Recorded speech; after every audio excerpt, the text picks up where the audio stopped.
அனைவருக்கும் வணக்கம். நான் நந்தினி. கரூர் கூட்ட நெரிசல் விவகாரத்துல விசாரணையை சிபிஐக்கு மாற்றி உச்சநீதிமன்றம் நேற்று உத்தரவு பிறப்பிச்சாங்க. சிபிஐ விசாரணையை உச்சநீதிமன்ற ஓய்வு பெற்ற நீதிபதி அஜய் ரஸ்தோகி தலைமையிலான குழு தான் கண்காணிக்க போகுது. இதனால இந்த வழக்குல மேற்கொண்டு ஐஜி அஷ்ரா கார்க் தலைமையில விசாரணை செய்ய முடியாது. உச்சநீதிமன்றத்துல என்ன நடந்தது, கரூர் இஷ்யூ எப்படி சிபிஐ விசாரணைக்கு மாற்றப்பட்டது, இனி விசாரணையை கவனிக்க போகும் அஜய் ரஸ்தோகி யார், இந்த பதிவுல விரிவா பார்க்கலாம்.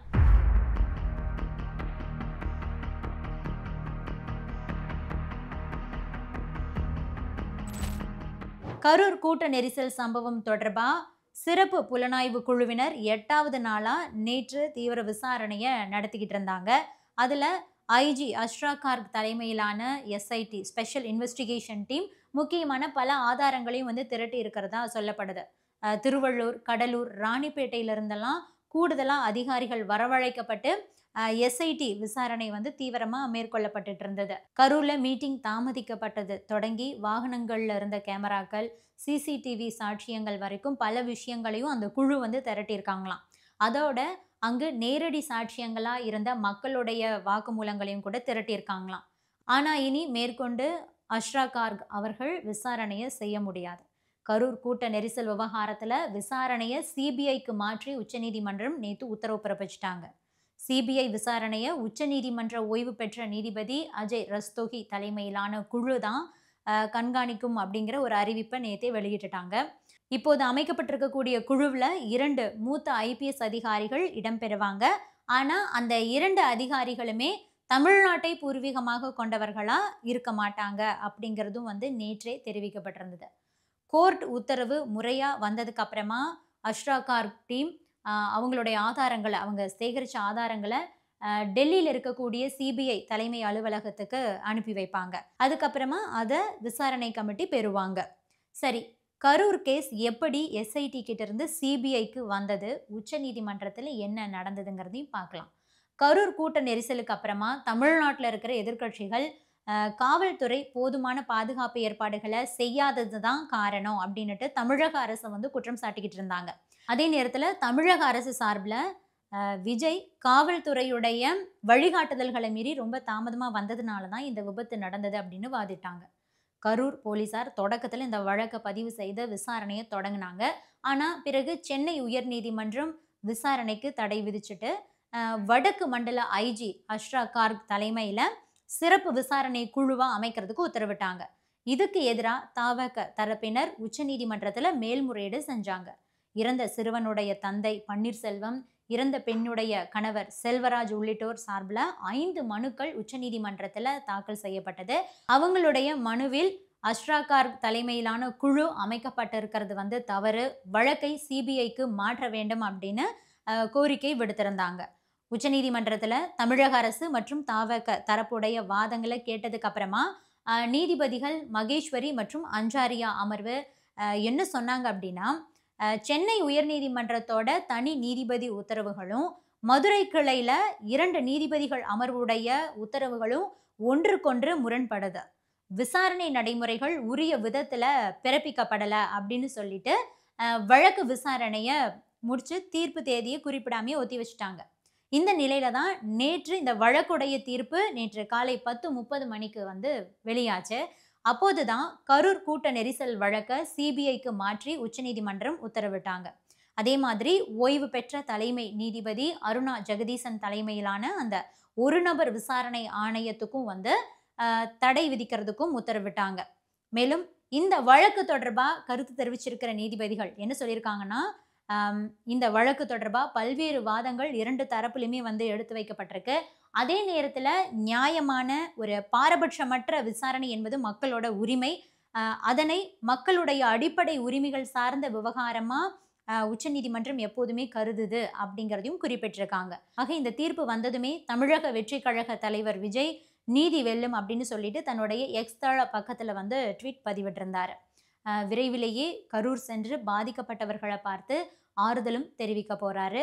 அங்கு பாதிக்கப்பட்டவங்களுடைய குடும்பங்கள் வெவ்வேறு இடங்கள்ல இருக்கக்கூடியவங்களை பஸ் மூலமா வேலுச்சாமிபுரத்துல இருக்கக்கூடிய ஒரு மண்டபத்துக்கு அழைத்து வந்து அவங்கள நேர்ல பார்த்து ஆறுதல் சொல்ல போறாரு. அதற்கான ஏற்பாடுகள குஷி ஆனந்த் வந்து செய்ய போறாரு. கரூர் விவகாரத்துல சிபிஐ விசாரணைய முன்னின்று கண்காணிக்கக்கூடிய அஜய் ரஸ்தோகி யார் அப்படிங்கிறதையும் பார்க்கலாம். முன்னாள் நீதிபதி அஜய் ரஸ்தோகி 1958ஆம் ஆண்டு ஜூன் 18ஆம் தேதி பிறந்தாரு. ராஜஸ்தான் உயர்நீதிமன்றத்துல புகழ்பெற்ற சிவில் வழக்கறிஞரா இருந்த அவருடைய தந்தை ஹரிஷ் சந்திர ரஸ்தோகியுடைய வழியிலேயே 1982ஆம் ஆண்டு சட்டத்துறையில தன்னுடைய பயணத்தை தொடங்கினாரு. அதே நேரத்துல அவர் அரசியலமைப்பு சட்டம் மற்றும் சேவை சட்டங்கள்ல முக்கிய கவனமும் செலுத்தியிருக்காரு. 1990ஆம் ஆண்டு ராஜஸ்தான் உயர்நீதிமன்றத்தோட நிரந்தர வழக்கறிஞராக நியமிக்கப்பட்ட அவர் 2004ஆம் ஆண்டு வரைக்கும் அந்த பதவியில நீடிச்சாரு. 1999ல இருந்து 2000ஆம் ஆண்டு வரைக்கும் ஜெய்ப்பூர்ல இருக்கிற ராஜஸ்தான் உயர்நீதிமன்ற வழக்கறிஞர் சங்கத்தோட தலைவராகவும் பணியாற்றினாரு. ராஜஸ்தான் உயர்நீதிமன்ற நீதிபதியா பொறுப்பேற்றதுக்கு அப்புறமா 2013ஆம் ஆண்டு அக்டோபர் 14ஆம் தேதி முதல் 2016ஆம் ஆண்டு அக்டோபர் 18ஆம் தேதி வரைக்கும் மாநில சட்ட சேவை ஆணையத்தோட நிர்வாக தலைவரா பணியாற்றினாரு. அவருடைய தலைமையின் கீழ் இந்த ஆணையம் தேசிய சட்ட சேவைகள் ஆணையத்துக்கிட்ட இருந்து 3 ஆண்டுகள் தொடர்ந்து தேசிய விருதையும் பெற்றிருக்கு அப்படிங்கிறது நாம் இங்கு குறிப்பிட்டு சொல்லணும். 2014ஆம் ஆண்டு ஜூலை 19ஆம் தேதி ராஜஸ்தான் உயர்நீதிமன்றத்தோட நிர்வாக நீதிபதியா நியமிக்கப்பட்டாரு. 2018ஆம் ஆண்டு மார்ச் 1ஆம் தேதி திரிபுரா உயர்நீதிமன்றத்தோட தலைமை நீதிபதியாகவும் பதவி உயர்வு பெற்றார். இந்த பதவி உயர்வு வரைக்கும் அவர் அந்த பதவியில நீடிச்சாரு. முன்னதா 2016ஆம் ஆண்டு ஏப்ரல் 14ஆம் தேதி முதல் 2016ஆம் ஆண்டு மே 13ஆம் தேதி வரை ராஜஸ்தான் உயர்நீதிமன்றத்தோட தற்காலிக தலைமை நீதிபதியாகவும் பணியாற்றினார். நீதிபதி அஜய் ரஸ்தோகி 2018ஆம் ஆண்டு நவம்பர் 2ஆம் தேதி அன்னைக்கு உச்சநீதிமன்ற நீதிபதியா பதவி உயர்வு பெற்றார். நீதிபதியாக பல முக்கிய தீர்ப்புகளையும் வழங்கியிருக்காரு.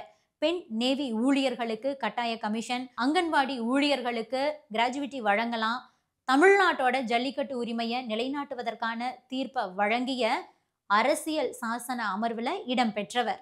இந்த மாதிரி பல முக்கிய தீர்ப்புகளையும் இவர் வழங்கியிருக்காரு அப்படிங்கிறது நாம் இங்கு சொல்லணும்.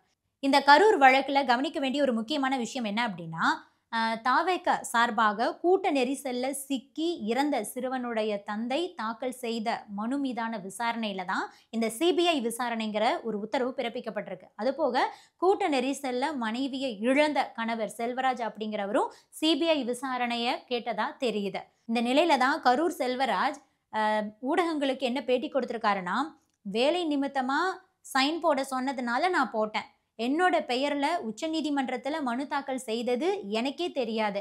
என்னோட பெயர்ல மனு தாக்கல் செய்து யாரோ மோசடி பண்ணியிருக்காங்க. எனவே என்னுடைய பெயரில் தொடரப்பட்ட மனுவை ரத்து செய்ய உச்சநீதிமன்ற நீதிபதிகள் கிட்ட கேட்டிருக்கேன். இதற்காக நான் சட்ட உதவி மையத்தையும் வந்து போய் பார்த்தேன். என்னை யாருமே கட்டாயப்படுத்தி சட்ட உதவி மையத்தை அணுக சொல்லவில்லை அப்படிங்கிற ஒரு விஷயத்தை வந்து செல்வராஜ் தெரிவிச்சிருக்காரு. இதற்கிடையில மகனை இழந்த தந்தை பன்னீர்செல்வம் உச்சநீதிமன்ற விசாரணையின் போது என்ன சொல்லியிருக்காருன்னா, என்னுடைய மகன் பிரித்திக்கோட இறுதிச் சடங்குல வந்து நான் பங்கேற்றதுனால என்னால் அந்த டைம்ல வழக்கு தொடர முடியல, அதனால தான் இப்போது தொடர்ந்தேன் அப்படின்னு சொன்னாரு. ஆனா இந்த வழக்கு பத்தி தகவல் தெரிஞ்ச பன்னீர்செல்வத்துடைய மனைவி ஷர்மிளா செய்தியாளர்கள் கிட்ட வேற மாதிரி சொல்லியிருக்காங்க. என்னுடைய கணவர் பன்னீர்செல்வம் என்னை விட்டு பிரிஞ்சு போய் 8 வருஷம் ஆகுது. என்னுடைய மகனோட இறுதிச் சடங்குல கூட அவர் கலந்துக்கவே இல்லை. என்னோட மகனோட வயது கூட அவருக்கு சரியா தெரியல. அதை கூட தப்பா தான் சொல்றாரு. அவர் 2வது திருமணம் வேற பண்ணிக்கிட்டாரு. அதுக்கான ஆதாரங்கள் கூட என்கிட்ட இருக்கு.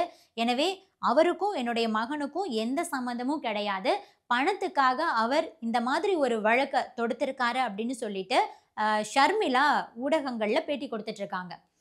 அதே மாதிரி செல்வராஜும் கூட தன்னுடைய பெயர்ல யாரோ வழக்கு பதிவு பண்ணியிருக்காங்க அப்படின்னு முறையிட்டிருக்காரு. ஆக இந்த நிலையில தான் நேற்று உச்சநீதிமன்றத்துல நீதிபதிகள் முன்பாக செல்வராஜும் ஷர்மிளாவும் வீடியோ மூலமாகவே ஆஜராகி நடந்த விஷயங்கள் எல்லாம் சொல்லியிருக்காங்க. இந்த போலி மனு விவகாரத்திலையுமே தேவைப்பட்டதுன்னா சிபிஐ விசாரணையை வந்து நாங்க வந்து உத்தரவிடுவோம் அப்படிங்கிறதையும் நீதிபதிகள் நேற்று சொல்லிட்டாங்க. கரூர் விவகாரத்துல சிபிஐ விசாரணை அப்படிங்கிறத ஒரு இடைக்கால தீர்ப்பு தான் அப்படின்னுட்டும் இதுல மாற்றம் வரலாம்னும் வழக்கறிஞரும் திமுக மாநிலங்களவை எம்பியுமான பி வில்சன் வந்து சொல்லியிருக்காரு. இந்த வழக்குல 3 பேர் போலியா மனு தாக்கல் செய்துள்ளதா உச்சநீதிமன்றத்துக்கு வந்து பி வில்சன் வந்து தெரியப்படுத்தியிருக்காரு. மோசடியாக ஒரு தீர்ப்பை பெற்ற பிறகு அது மோசடி என்று தெரிய வந்தது அப்படின்னா நீதிமன்றம் அந்த தீர்ப்பை ரத்து செஞ்சிடுவாங்க.